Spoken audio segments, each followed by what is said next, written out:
I'm so happy to have seen your film. Thank you. Let me ask you, why did you decide to focus on that specific story for your debut film? For debut film, you usually want to go to things that you're familiar with, and that means going to childhood memories or like characters, locations, themes that you were familiar with growing up. So it just felt like a spontaneous thing to do that. So, and there are stories that you just feel you need to tell, and I feel like that I needed to tell this story.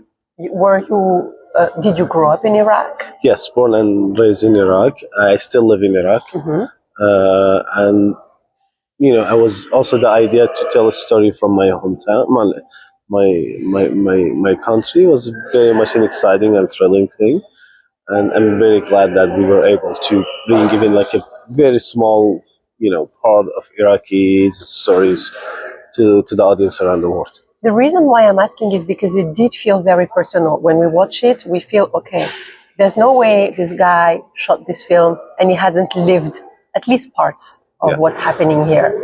So did you have to bake a cake? Well known, and it's one of those like pioneers in like cinema after 2003.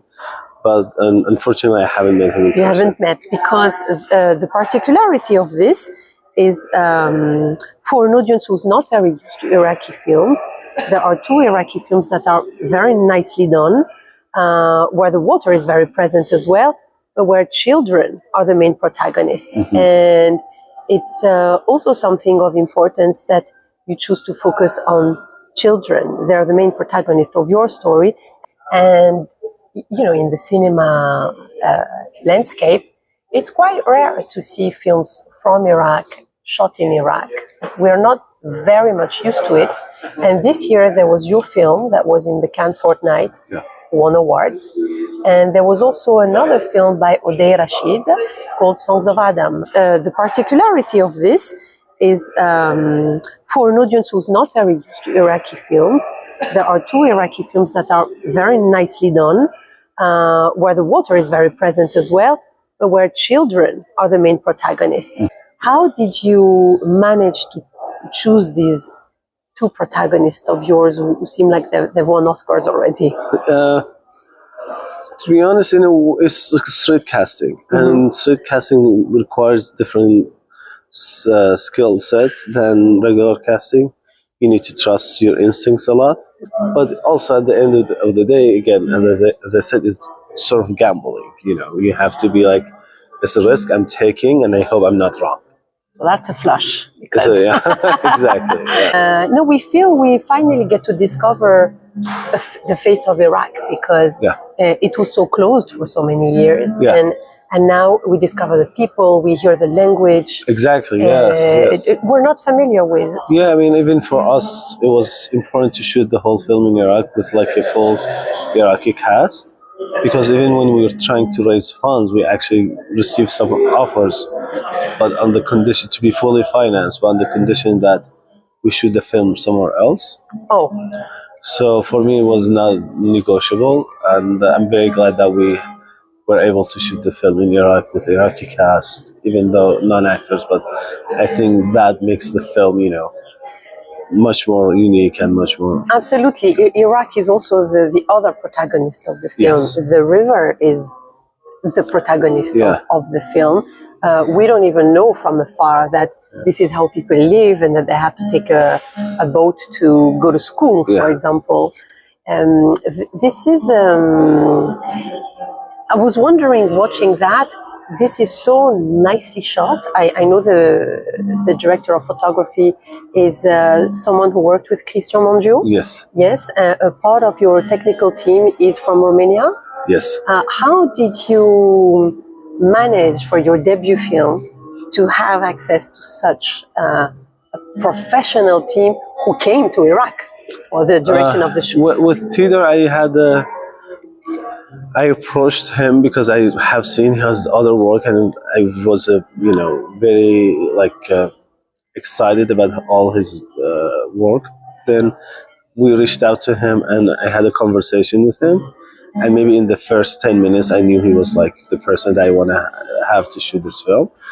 And one of the things is that when we started the pre-production, it was clear to us there are some positions that don't even exist in Iraq, or even if they exist a very preliminary way. So we knew that we needed to get some help from some more experienced crew, and that was like opening the door. And Tudor being Romanian, so if that was an easier path for us to follow, and at least they have some familiarity with with the crew. And at the same time, it was very important for us to have Iraqi crew in very much like merged into the Romanian crew, because what is important is not only shooting the film. What's important is like opening doors and raising opening doors and making establishing an industry to allow artists to develop their skills, to develop their taste. And so for me, this is the way, a country that almost, was sanctioned and cinema almost didn't exist. This was one of the ways to open the door and, invite new set of skills to come to the country and, exchange knowledge. And how is that coming along now in 2025, now 2026, almost in Iraq?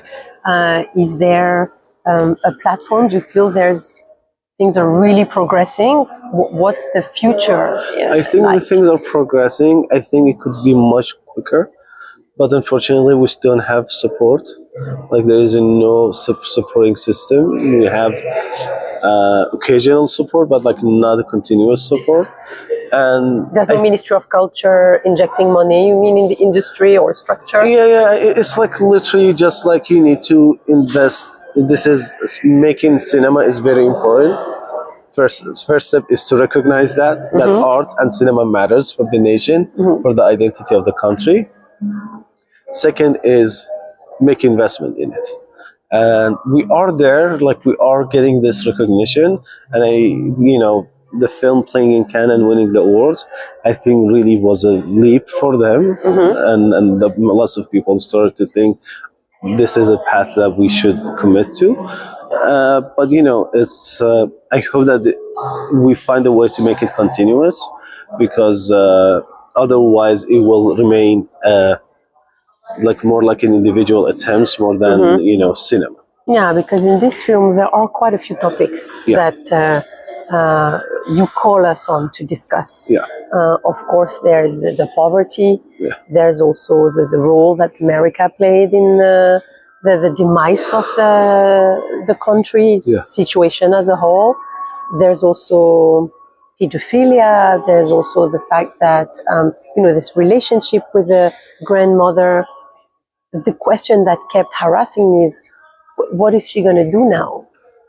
What is made for these kids who remain alone? But that's for the audience to remain to answer. Of course. But you did put quite a few plots in there, quite a few things. Yeah, but like it wasn't for themes. Like it was the whole idea of this, film is that I hope that the audience leave the theater thinking about the kids, thinking about people that they usually see as numbers in the news headlines, that their stories could be similar to this. That's for me is the more important thing to take away from the film. It's like, I hope the audience next time they hear sanctions, next time they hear dictators, like it has more impact on them, and understand what that can carry than just like a casual thing.